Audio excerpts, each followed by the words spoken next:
그래서 이제 구글에서 얘기한 게임이 딥마인드에서 큐 러닝을 써서 만든 딥큐 러닝을 써서 만든 게임이 어, 이건데요. 이게 만약에 저한테 이제 이런 게임에 인공지능을 만들려고 그러면 그 사실 어려운 일이 아니죠. 왜냐하면 저 공이 이동하는 걸 보고서 뭐저 밑에 있는 막 저 판때기를 이동시키면 되니까요. 그러니까 저 게임 하나에 인공지능을 만드는 거는 사실 대단한 일이 아닌 거죠. 그리고 수십 년 전에 저 게임을 만들 때도 있었고 예전에 우리 오락실 가보면 컴퓨터가 좀 플레이하고 있잖아요. 그게 중요한 게 아니라 이 아타리 게임이라는 뭐 100종류, 수백 종류의 게임에 대해서 동일한 알고리즘이 각각 게임을 격파하는 법을 찾는 거죠. 동일한 알고리즘에 동일한 하이퍼 파라미터를 가진 알고리즘이 저 게임 인바이러먼트만 주어주면 벽돌 깨기 무슨 뭐 권투 무슨 게임인가 다 하는 거죠. 그러니까 어, 각각에 대해서 사람이 휴리스틱을 갖고서 코드를 쓰는 걸 넘어서서 이제 인바이러먼트만 주면 동일한 알고리즘이 하나의 알고리즘이 플레이하는 법을 아타리 게임의 그 수백 종류의 그거에 대해서 플레이하는 법을 찾는 거죠.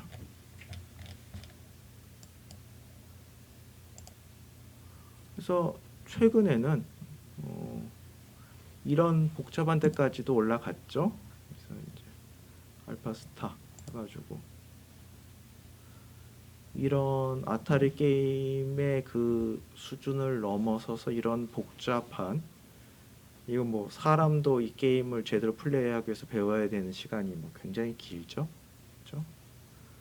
뭐 작전 회의하고 공부하고 이렇게 배워야 되는 게임을 이제 기계가 하는 거죠. 뭐 이거 같은 경우, 요 게임 같은 경우는 좀 잘은 모르지만 요 부분이 굉장히 그 그러니까 요 분이 그 상대편 플레이어 분인데요. 뭐 굉장히 어, 잘하는 소위 말하는 뭐 최고 수준의 선수인 것 같아요. 요 경기에서는 이 누가 이긴지 모르겠는데 보시면 뭐 이길 때도 있고 질 때도 있고 그러니까 뭐 이 스타크래프트 게임에서 휴먼 챔피언을 완전히 압도하는 건 아닌데 보통 사람은 진짜 압도를 하는 거죠. 자, 그러면 이제 아까 동영상에서도 그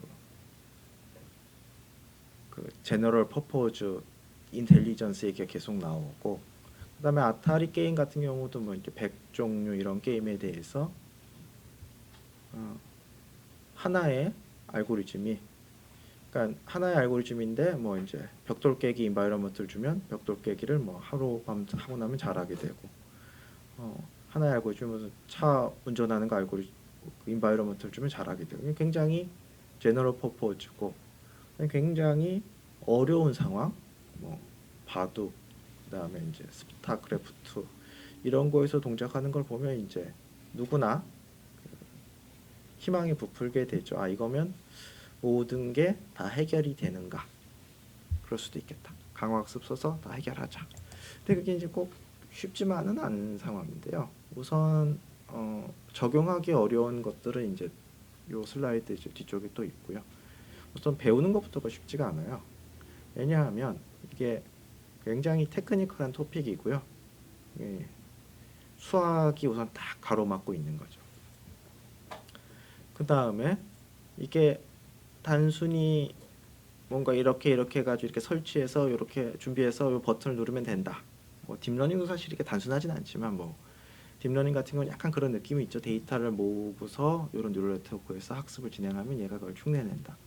근데 RL은 그런 것보다는 좀 사고방식에 좀 가까워요. 무슨 말인가 하면 아 내가 이 문제를 이렇게 사고해서 이렇게 생각해서 풀어야 되겠다라고 생각을 하고 그리고 어떤 도구들 갖고서 그런 사고들을 뭐 이런 환경을 내가 구축하고 뭐 이런 과정들이 필요하거든요.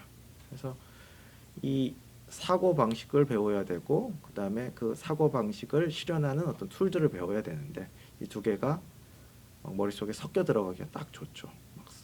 이거는 그냥 생각하는 방법인데 막 수학식으로 생각할 수도 있고, 반대로 그냥 수학식일 뿐인데 이게 이런 그러니까 뒤에 나오면 이렇게 마코브 디시전 프로세스 같은 게 지금 인바이러먼트를 그리고 거기에 나한테 액션을 기술하기 위한 수학적인 방법론인 건데요. 그거를 이제 그런 수학적인 방법론이 아니라 너무 확대 해석해서 볼 수도 있고요. 그 다음에 이 강화학습은 굉장히 다양한 알고리즘이 있습니다. 어느 알고리즘이 제일 좋다 이런 얘기하기 되게 힘들어요.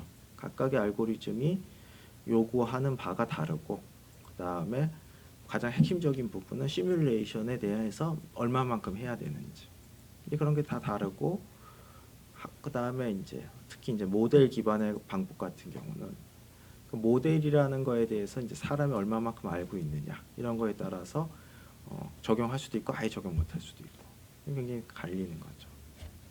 그래서 뭐 그냥 말은 쉽죠. 말은 쉬워서 뭐 스마트 팩토리 같은 데다가 RL을 적용하면 되는데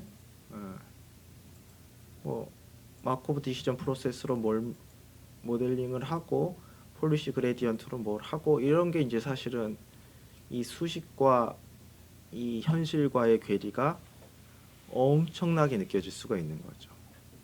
뭐 굳이 비유를 하자면 이제 반지의 제왕의 이제 아라곤인가요? 이렇게 이제 둘러싸인 건데 이때 이제 뭐 손자병법을 읽어주는 듯한 느낌인 거죠. 손자병법 저게 이제 손자병법에서 가장 유명한 구절이죠. 지피지기면 백전불태고, 이제 백전불패로 많이 알려져 있는데 저 찾아보니까 불태더라고요. 그래서 100번을 싸워도 위태롭지 않고, 그다음에 나를 알고 나는 알지만 적은 모르면 한 번 1승 1패 정도 되고, 그다음에 둘 다 모르면 할 때마다 위태롭다. 그러니까 이게 참 맞는 말인데 지금 이 눈앞에 있는 문제를 해결해야 될 때 어떻게 해야 될지가 참 깝깝한 느낌을 주죠. 그러니까 제가 드리고 싶은 말씀은 이제 이걸 적용할 때 제 생각에는 많은 대화를 나눠보셔야 돼요. 이런 어떤 기본적인 수식들은 한번 다 보신 다음에 여기서 인바이러먼트가 뭔지, 리워드가 뭔지, 어떻게 모델링 할 건지 이런 것들에 대해서 많은 이야기를 나눠보셔야 돼요. 지극히 맞는 얘기고 지극히 좋은 모델링인데 지금 내 상황에서 어떻게 해야 될지가 굉장히 잘 안 보일 수가 있거든요. 자, 그러면 이제 본격적으로 시작을 해보겠습니다. 어제 이제 AI에 대해서 많은 말씀을 드렸고요. AI가 굉장히 다양한 측면이 있죠. 머신러닝은 그걸 실현하는 방법인 거고요. NLP 같은 경우는 그 응용 분야라고 볼 수 있겠죠. 컴퓨터 비전도 응용 분야고, 구글링, 서치하는 것도 사실 굉장히 중요한 응용 분야죠. 왜냐하면 찾는 것도 있지만 내처럴 랭귀지를 쿼리를 이해를 해야 되니까요. 그래서 굉장히 많은 AI 필드들이 있고요. 그 필드에서 우리가 지금 얘기하고 있는 게 머신러닝인데 머신러닝은 크게 세 가지의 이제 어떤 타입이 있는 거죠. 슈퍼바이즈드, 언슈퍼바이즈드, 리인포스먼트 러닝. 그럼 뭐 알파고 같은 걸 봤을 때 슈퍼바이즈와 리인포스먼트 러닝이 둘 다 쓰였죠. 그러니까 이게 꼭 베타적인 건 아니에요. 세 개가 분명히 다르긴 하지만 하나를 쓰면 다른 걸 못 쓴다 이런 건 아니고요. 세 개가 같이 섞여 쓰일 수도 있고요. 그러니까 언슈퍼바이즈 러닝으로 시작을 했다가 그걸 갖고서 뒤에 이제 슈퍼바이즈 붙일 수도 있고요. 그리고 이제 이 그림에서 딥러닝이라고 하는 거는 큰 뉴럴 네트워크를 쓴다라고 생각을 하셨을 때 뭐 꼭 슈퍼바이즈드에 국한되는 것도 아니고 언슈퍼바이즈에 국한되는 것도 아니고 리인포스에 국한되는 것도 아니에요. 그러니까 뭐 에이전트를 내가 큰 뉴럴 네트워크로 모델링 하겠다. 그러면 그게 딥 리인포스먼트 러닝인 거죠. 심층 강화 학습이 되는 거고, 내가 슈퍼바이즈드 러닝 태스크를 이미지를 구별하는 거를 거대한 CNN으로 처리하겠다. 그러면 딥 컨볼루셔널 뉴럴 네트워크를 쓰신 거죠. 그래서 딥 러닝이라는 게 어떤 툴이다. 이런 관점에서 보시는 게 더 나으실 수도 있어요. 그래서 슈퍼바이저, 언슈퍼바이저, 리인포스먼트 이렇게 머신러닝의 타입이 있는 거고, 걔네들은 꼭 베타적인 건 아닌데 딥러닝이라는 거는 그거와 독립적으로 인디펜던트하게 적용이 가능한 기술인 거죠. 거대한 뉴럴 네트워크를 써서 뭘 모델링을 하면 뭐 자유도나 이런 게 엄청 좋은 거죠. 그래서 슈퍼바이즈 러닝하고 우선 비교를 해보는데요. 슈퍼바이즈 러닝은 기본적으로 트레이닝 샘플이 주어져야 되는 거죠. 이 입력이 들어가면 저 출력이 나와야 된다. 아타리 게임 같은 경우는 게임별로 엄청 모아야 되겠죠. 그래서 이런 화면, 정확히 말하면 공이 올라가는지 내려가는지 한 화면만 봐서 모르니까 보통 여러 장을 붙이죠. 여러 장을 붙여가지고 내려가는지 돌아가는지 뭐 연달아 4장이라든지 그런 식으로 하고, 출력은 이제 뭐 조이스틱 컨트롤인데 스타크래프트 같은 경우는 뭐 엄청나게 많겠죠. 마우스 이동까지 치면 진짜 많을 텐데, 이 아타리 게임 같은 경우는 7, 8개밖에 안 되겠죠. 조이스틱하고의 그 버튼의 조합을 다 따져도. 스트릿 파이터 이런 건 좀 많을 수도 있겠습니다. 자, 그래서 트레이닝 골은 뭐냐 하면요, 굉장히 압축해서 쓰자면 함수를 찾는 건데, F를 찾는 건데, 뉴럴 네트워크로 모델링된 F를 찾는 건데, XI를 넣었을 때 YI가 모든 샘플에 대해서 나오도록 요걸 찾는 거죠.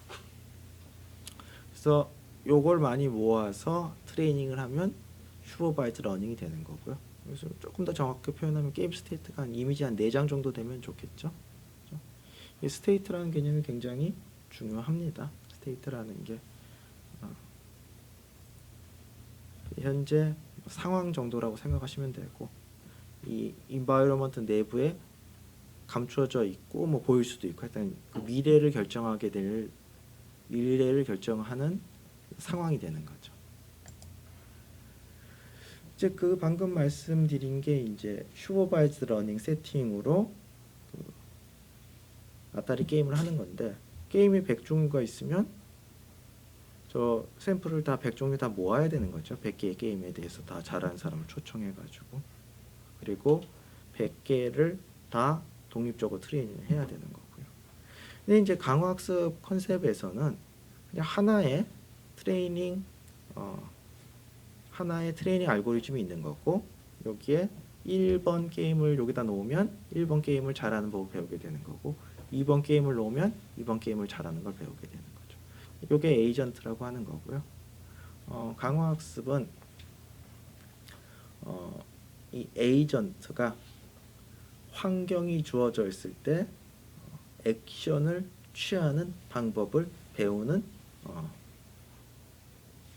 배우도록 하는 머신러닝 기법인 거죠.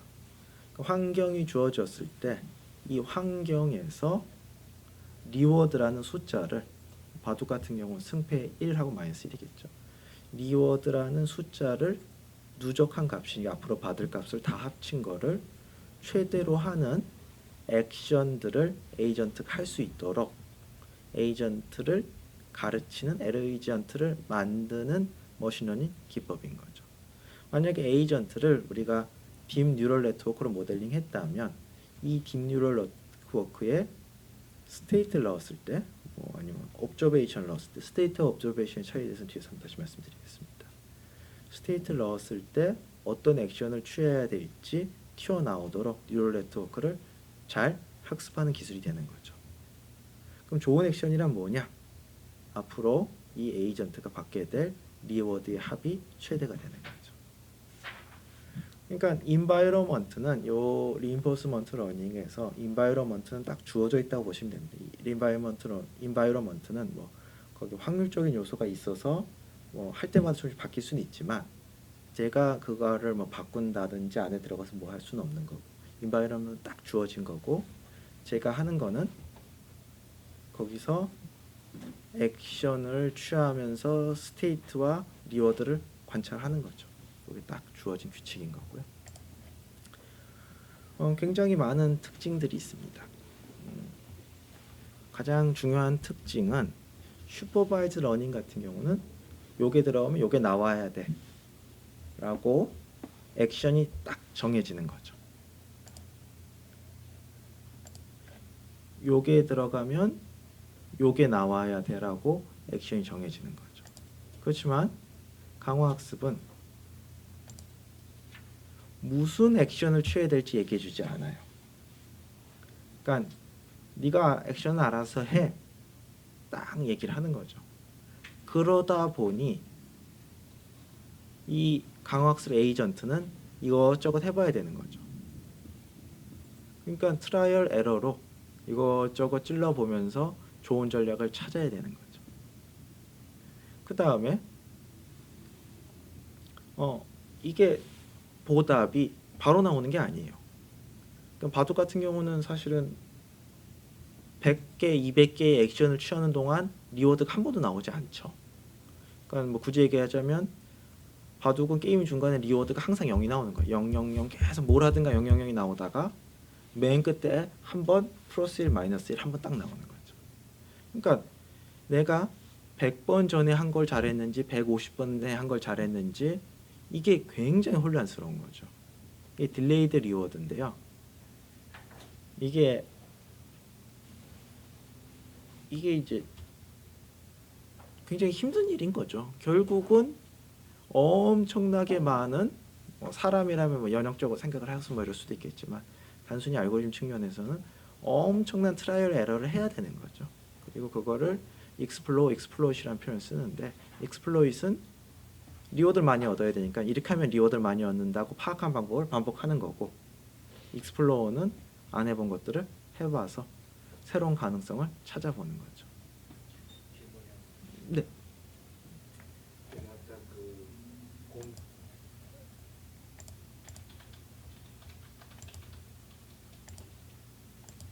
그래서 이제 어떤 목적을 잘하도록 이게 정확하게 딱 정확한 타임에 질문을 해주신 건데요. uncertain, 그러니까 environment가 deterministic한 게 아닌 거죠. 만약 environment가 딱 deterministic하게 주어졌다. 그러면 그거는 컨트롤 시어리에서 가까운 거죠. 그렇죠? 근데 environment가 이게 굉장히 확률적인 어떤 무언가가 있다. 이 고래도 기분이 있겠죠. 그러니까 그런 것들을 똑같은 행동인데도 다르게 결과가 나올 수도 있는 거. 이런 상황에서 통계적으로 확률적으로 처리를 하는 방법이 되겠습니다. 자, 그래서 이제 첫 번째 이제 여러분이 파악하셔야 될 게 에이전트랑 인바이러먼트 요 두 개의 개념에 대해서 확실하게 파악을 하셔야 돼요. 굉장히 중요한 개념입니다. 에이전트와 인바이러먼트. 그러니까 여러분이 강화 학습을 이용해서 로봇을 조정하겠다. 그랬을 때 에이전트는 여러분의 동작을, 그러니까 이 로봇이 어떻게 동작할지를 결정하는 프로그램, 코드라고 딱 생각하시면 됩니다. 그러니까 에이전트 이렇게 이걸 다 생각하시면 에이전트 이거 보면 마땅한 게 아니고요. 에이전트는 정말 뇌에서 하는 딱 거기까지. 내가 카메라가 설치돼 있고 여러 가지 센서들이 있겠죠. 그 센서라는 정보가 들어오는 거고 그걸 갖고서 여기서 신호를 내보내는 딱 요 코드까지를 에이전트라고 생각하시면 되고 에이전트를 제외한 나머지를 다 인바이러먼트라고 생각하시면 되죠. 아니 이 로봇까지 에이전트가 아니냐? 왜 로봇까지 에이전트가 아니냐 하면요. 로봇이 딜레이가 있을 수도 있잖아요. 그 다음에 로봇에 관절을 할 때 노이즈가 있어서 오차가 정확하게 그 숫자로 안 갈 수도 있는 거잖아요. 그리고 아주 미묘하게 바퀴가 미끌릴 수도 있는 거고 로봇이 설치된 위치를 내가 정확하지 약간 부정확하게 알 수도 있는 거고. 그러니까 에이전트는 그런 불확실성까지도 고려해서 처리를 해야 되는 거고요. 따라서 어떤 굉장히 이상적인 코드, 지금 계속 보면 에이전트를 뇌로 많이 그림을 그려놨는데요. 그 뇌 부분을 제외한 나머지 부분은 다 인바이러먼트로 보면 되는 거죠. 바꿔 말하면 노이즈, 딜레이, 뭐 여기 적힌 뭐 네트워크 레이턴시, 모터 노이즈, 카메라 노이즈 등등등 이게 다 에이전트가 싸워야 되는 대상인 거죠. 저것들을 통계적으로, 그러니까 저걸 하나하나 막을 방법은 없지만 통계적으로 쟤들을 가장 영향력이 적고 내가 달성하고 싶은 거로 가도록 하는 게 에이전트가 해야 되는 일인 거죠. 자, 그 다음에 이제 스테이트랑 옵저베이션인데요. 스테이트는 이게 사실 수학적으로 데피니션들이 여러 가지가 있고, 근데요. 스테이트는 뭐라고 생각하시면 되냐 하면 제가 관찰할 수 있든 없든 간에 그 인바이러먼트의 모든 상황인 거죠. 무슨 말인가 하면 뭐 결정론적인 우주관을 봤을 때 지금 현재 상황이 딱 있는 거고, 그 다음에 제가 어떤 액션을 취하면 다음 상황으로 바뀌겠죠. 그러니까 제가 그 상황을 정확하게 알 수 있건 없건 간에 그 상황인 거예요. 뭐 제가 뭐 종이 하나를 요 정도 한 1, 2m 높이에서 떨어뜨리게 되면 펄렁펄렁펄렁 하면서 어디 떨어질지 모르죠. 그렇지만 공기 분자의 배치와 압력 이런 거에 따라서 그게 결정이 돼 있다고 보는 거고, 그 제가 관찰할 수는 없지만 알지는 못하지만 그 공기 분자 하나하나의 송도 이런 것들이 이제 스테이트인 거죠. 그대로 치자면. 그러니까 미래를 결정할 수 있는 모든 정보가 스테이트라고 생각하시면 되는 거고요. 바둑 같은 경우는 스테이트가 이제 딱 눈에 보이는 거죠. 바둑은 스테이트가 딱 눈에 보이는 거고, 당구 같은 경우는 스테이트가 바로 눈에 보이지 않죠. 왜냐하면 공의 정확한 위치를 알 수가 없죠. 뭐 밀리미터 단위는 알 수 있겠지만 뭐 그 이상 알 수도 없는 거고, 그 다음에 뭐 큐트의 끝이 좀 기스가 나 있는지 그것도 모르는 거고. 그러니까 스테이트의 옵저베이션만 아는 거죠. 그러니까 이 스테이트랑 옵저베이션이 똑같을 수도 있는데요. 바둑 같은 경우는 완전히 똑같고요. 아타리 게임도 사실 똑같죠. 근데 스타크래프트는 똑같지 않아요. 왜냐하면 스테이트라고 하는 거는 적군들의 배치까지 다 포함이잖아요. 근데 스테이트에서 제가 볼 수 있는 거는 제 유닛들만 볼 수 있는 거죠. 상대편 유닛은 볼 수가 없는 거죠. 그러니까 스타크래프트에서는 스테이트는 미래를 결정한 모든 요소, 그러니까 현재 게임의 모든 유닛들의 배치와 뭐 이런 것들인 거죠. 어떻게 보면 상대편 스크린과 저 스크린을 둘 다 합치면 스테이트가 될 수도 있는데, 저는 제 스크린만 볼 수 있으니까 스테이트를 알 수가 없고 단지 옵저베이션만 있는 거죠. 그렇죠? 그리고 로봇이다. 그랬을 때 진짜 인간이 알 수는 없지만 무한 정밀도로 로봇의 위치가 스테이트인 거고, 제가 알고 있는 로봇의 팔의 위치 이런 게 옵저베이션인 거죠. 그래서 어떨 경우는 스테이트랑 옵저베이션이 동일한데 현실적인 상황에서는 뭐 그렇지 않은 경우도 많다. 어떤 정보는 아예 감춰져 있는 경우도 있고, 내가 관찰했다고 생각을 하지만 기본적으로 노이즈가 들어가 있다. 이렇게 생각하시면 되겠습니다. 그래서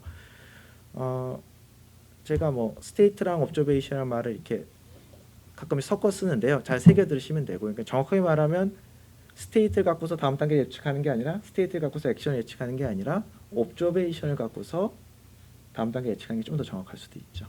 왜냐하면 스테이트는 접근 불가능한 상황도 있으니까요. 근데 바둑은 뭐 그걸 스테이트라고 얘기해도 아무 문제가 없고요.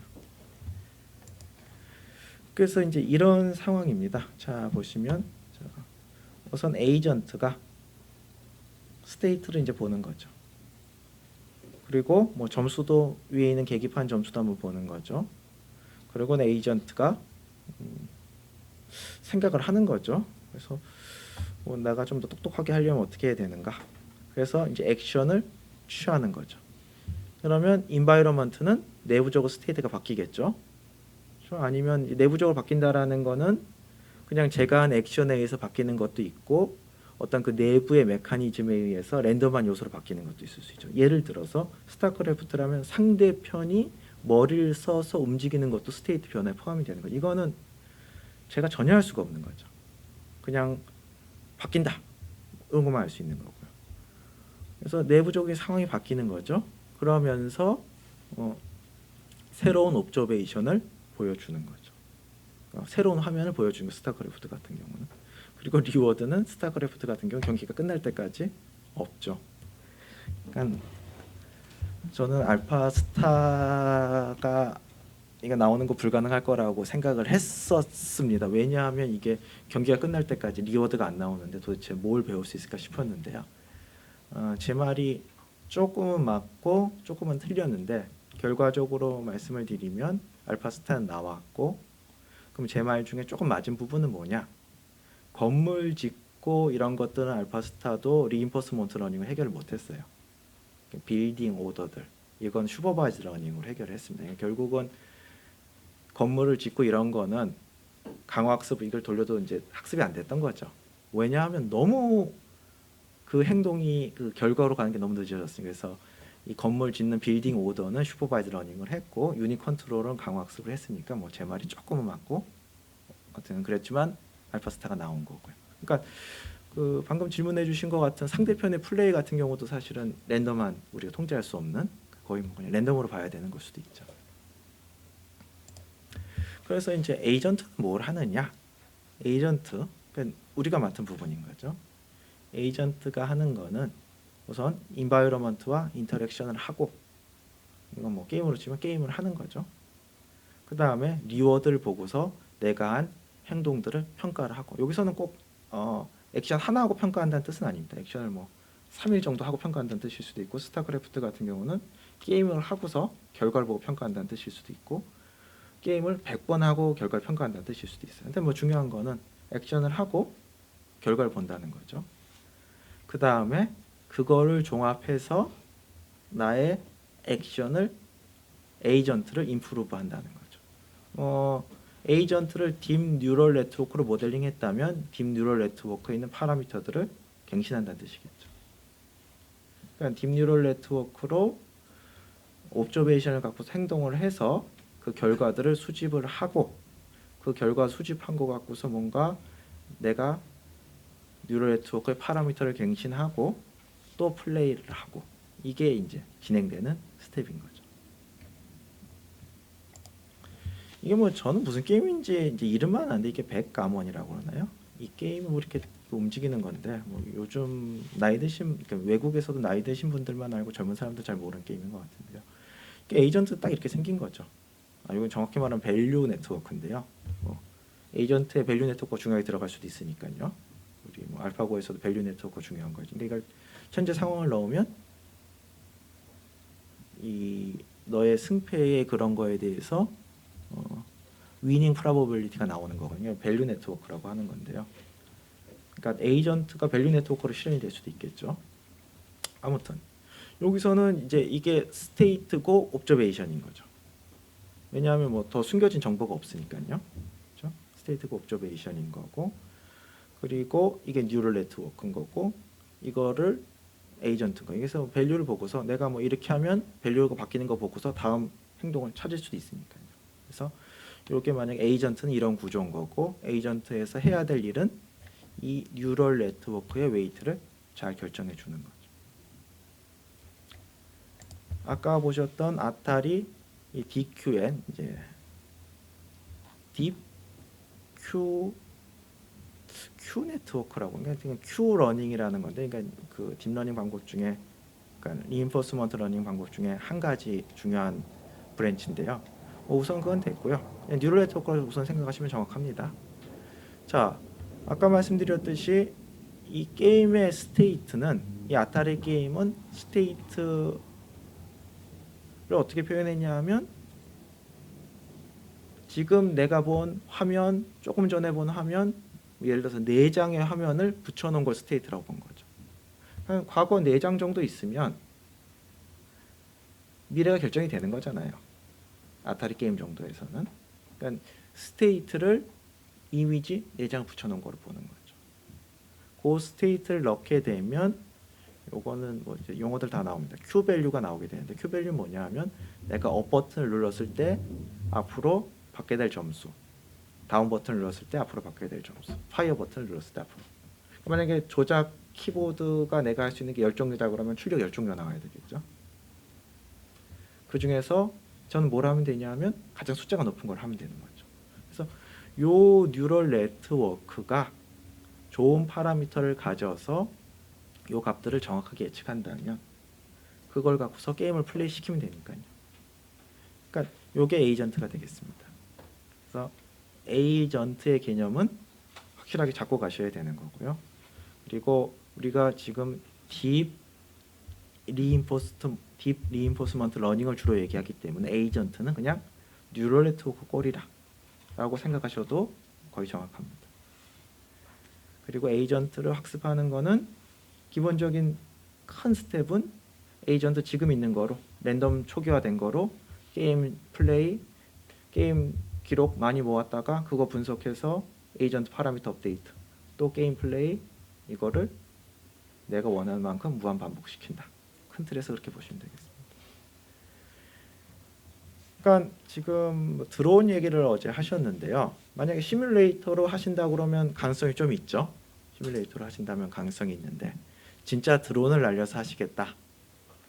그러면 이제 이게 인바이러먼트를 갖고서 내가 이걸 어떻게 해야 될지도 사실은 한 번 하고 나면 드론이 부서질 가능성도 있고, 그러니까 그리고 아까 했던 드론과 지금 했던 드론이 다르게 계속 부딪히면서 깨지고 이러니까 이게 그럴 경우에는 강화학습 기법을 확 다른 걸 써야 될 수도 있죠. 왜냐하면 실험에 드는 비용이 비싸진다면.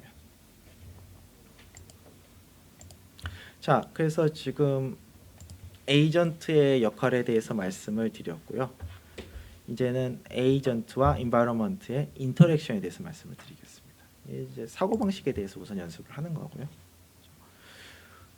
먼저 에이전트가 인바이러먼트에서 어떤 옵저베이션을 하는 거죠. 그렇죠? 그래서 인바이러먼트가 옵저베이션과 리워드를 준다고 생각하시면 되고요. 그러니까 뭐 그냥 평소에는 0을 준다고 생각하셔도 돼요. 뭐 바둑 같은 경우, 스타크래프트 같은 경우는 게임이 끝나기 전까지는 항상 리워드가 0인 거죠. 옵저베이션만 던져주는 거죠. 0, 0, 0 이렇게 주는 거고, 뭐 아타리 게임 같은 경우는 리워드를 계속 주겠죠. 그렇죠? 그 다음에 뭐 로봇 같은 경우는 넘어지지 않고 서 있는 시간이면 살아 있으면 계속 리워드를 일씩 준다고 모델링할 수도 있죠. 그 다음에 에이전트가 액션을 취하는 거고요. 액션을 취하죠. 그 다음에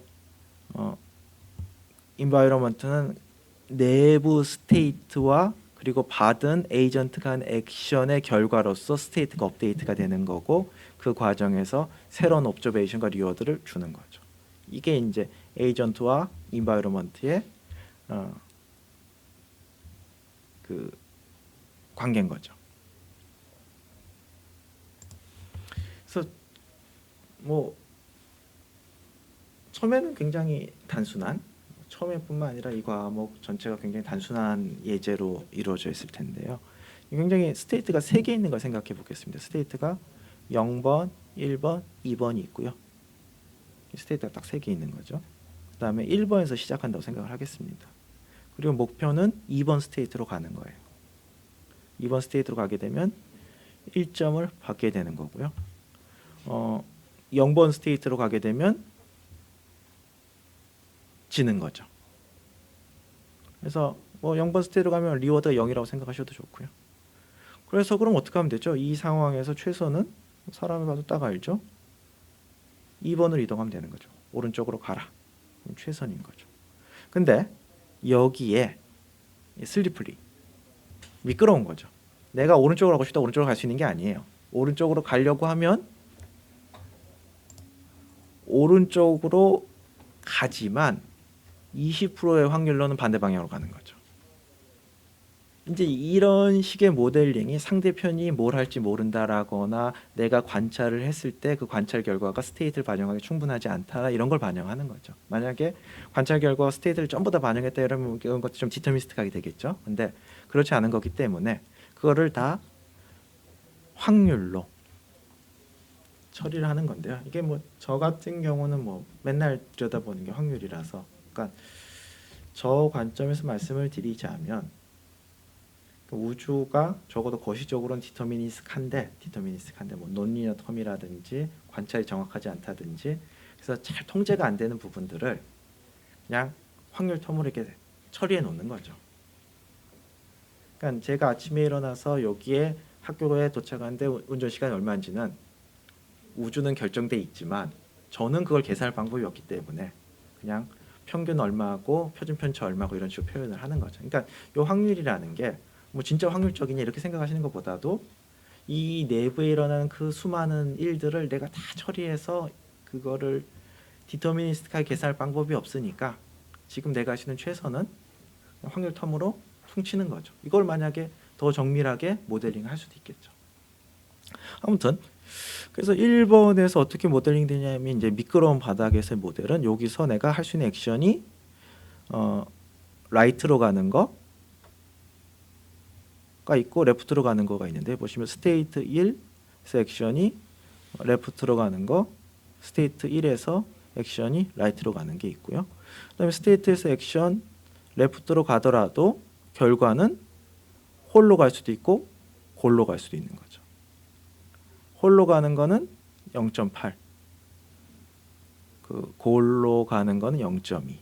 그러니까 요 상황에서를 이 인바이러먼트에 대한 모든 정보는 요 표인 거죠. 그러니까 이 인바이러먼트에 대해서 이 인바이러먼트의 스테이트가 나의 액션에 따라서 어떻게 바뀔지에 대해서 모든 정보를 표시한 게 이건 거죠. 그러니까 이런 상황이 있고요. 그러니까 이런 게 이제 상상 속에서만 있고 이런 표가 접근 불가능한 상황이 대부분이겠죠. 이 경우는 내가 세상에 대한 모델을 완벽하게 갖고 있기 때문에 이런 왼쪽에 표시한 그림은 이렇게 트랜지션 테이블이라고 하는데요. 스테이트가 다음 스테이트로 어떻게 갈지에 대해서 이 올드 스테이트가 뉴 스테이트로 갈 때 스테이트와 액션에 따라서 결정이 되는데 이걸 보시면 아시겠지만 스테이트와 액션이 같은데도 다른 넥스트 스테이트로 갈 수도 있죠. 그걸 확률적으로 적어놓은 이 표를 트랜지션 테이블이라고 하는 거고요.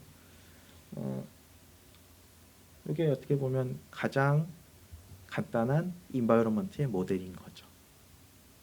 물론 실용적인 거를 처리하기에는 택도 없이 단순한 모델입니다. 왜냐면 이거부터 공부를 시작하는 거죠. 뭐 우리가 곱하기 할 때 뭐 사실은 뭐 3 곱하기 4 이런 것부터 시작을 하는 것처럼. 자, 그래서 다시 한번 보시면요. 에이전트가 하는 일이 행동을 하는 거고요. 행동한 결과로부터 임프루브를 하는 거고 그걸 갖고서 세상과 인터랙트를 하는 거고 인터랙트를 하면서 옵저베이션이 들어오는 거죠. 그걸 갖고서 평가를 하고 난 어떻게 해야 되겠다 생각을 하고서 에이전트 입장에서는 이게 이제 반복이 되는 거죠. 에이전트 입장에서는 요게 반복이 되는 거고 액션, 옵저베이션, 임프루브 반복이 되는 거고 인바이러먼트 입장에서는요. 액션이 들어오는 거고 지금 올드 스테이트와 액션으로부터 스테이트가 바뀌고요. 스테이트가 바뀌는 와중에 다음 스테이트와 리워드가 나오는 거죠. 그리고 넥스트 스테이트 리워드가 나오는데 뭐 리워드에 그냥 밖으로 나가겠지만 넥스트 스테이트가 밖으로 나가는 건 아니고 많은 경우에는 넥스트 스테이트가 어떤 필터를 통과해서 옵저베이션 형태로 나가는 거죠. 뭐 예를 들어서 넥스트 스테이트 중에서 아군 유닛만 보여준다든지 적군은 감추고 이게 뭐 바둑일 경우에는 100% 다 나가지만 스타크래프트 같은 경우는 뭐 나간다든지 아니면 우주선이라든지 당구공이라든지 그럴 경우에는 위치에 대해서 노이즈가 섞여서 나간다든지 그래서 여기서 이제 필터를 통과했다는 표현을 썼는데요.